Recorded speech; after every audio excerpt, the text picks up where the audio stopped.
Don't forget to subscribe, and turn on notifications. We upload daily. And check the source of this video to view all the images and videos if there was any. Media playback is unsupported on your device. Media caption: Big planes and jogging guards. Donald Trump and Kim Jong-un have arrived in Singapore. U.S. President Donald Trump and North Korean leader Kim Jong-un have arrived in Singapore for the historic summit. Mr. Trump flew in aboard Air Force One, a few hours after Mr. Kim touched down with his entourage. The two men are staying in separate hotels, not far from each other, and are preparing for Tuesday's meeting on the resort island of Sentosa. Mr. Kim told Singapore's PM, "The entire world is watching."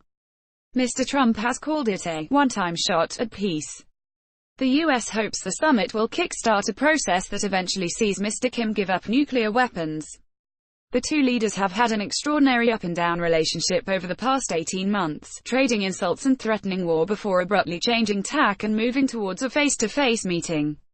How has the day unfolded?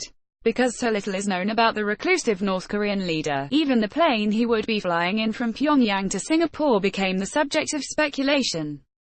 The BBC's Rupert Wingfield-Hayes said 3 aircraft took off from Pyongyang, an Ilyushin transport plane carrying Mr. Kim's armored limousine, then an Air China 747 which normally carries the Chinese president, and lastly Mr. Kim's personal jet, a Soviet-era Ilyushin 62. It eventually became apparent that he had arrived in the Air China plane after Singapore's foreign minister posted a photo of him greeting Mr. Kim on Instagram. Secrecy surrounded the 5-star St. Regis Hotel where he is staying too. Only North Korean media workers, dressed in identical black suits, were able to move freely around the building, and tourists taking photos in communal areas were accosted by guards, Reuters news agency reported. Mr. Trump landed in Singapore later in the evening, having flown from a contentious G7 meeting in Canada. He told a reporter he felt very good about the summit before heading to his hotel, the Shangri-La, about half a mile from Mr. Kim's.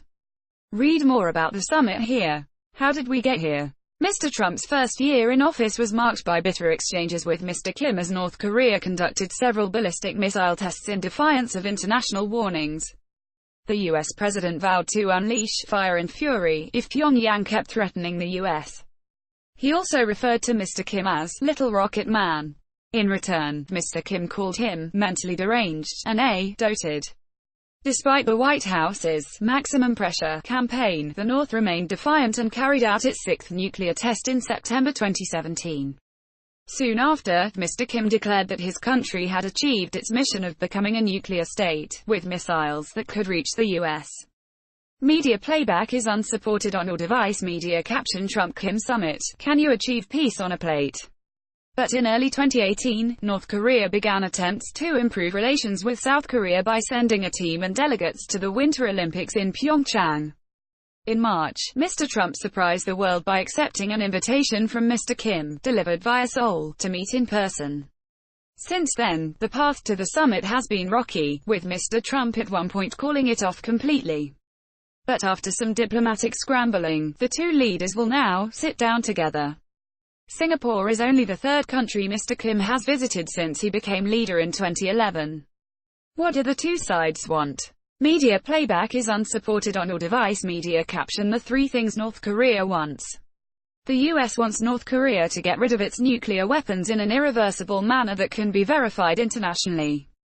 Only when steps begin to be taken in that direction will it receive relief from the grip of UN sanctions, Defense Secretary Jim Mattis recently said.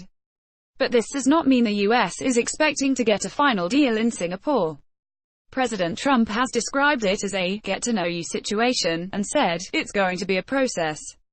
Analysts say that Mr. Kim, by winning the prestige of a meeting with the world's most powerful leader, has already gained a victory.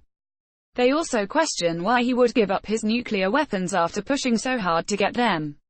Some say he would never do it, unless everyone else on the Korean peninsula disarmed too, including the U.S.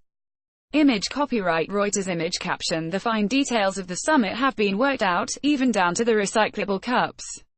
However, Mr. Kim has also said he now wants to focus on building the North Korean economy, and thus wants sanctions relief and international investment. The question is what concessions he is willing to make, and whether he will stick to any promises. Pledges to scrap the nuclear program have been made before by his predecessors.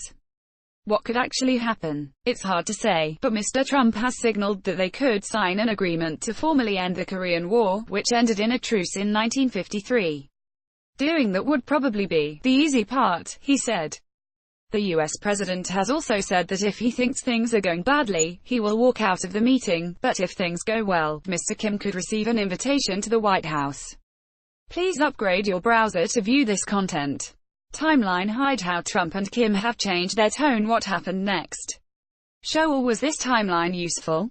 Yes, no, thank you for your feedback. Share this timeline. Secretary of State Mike Pompeo, who has met Mr. Kim twice in recent months, said he believed he is prepared to denuclearize and agree big and bold changes. But the North Koreans have not given much away about their position.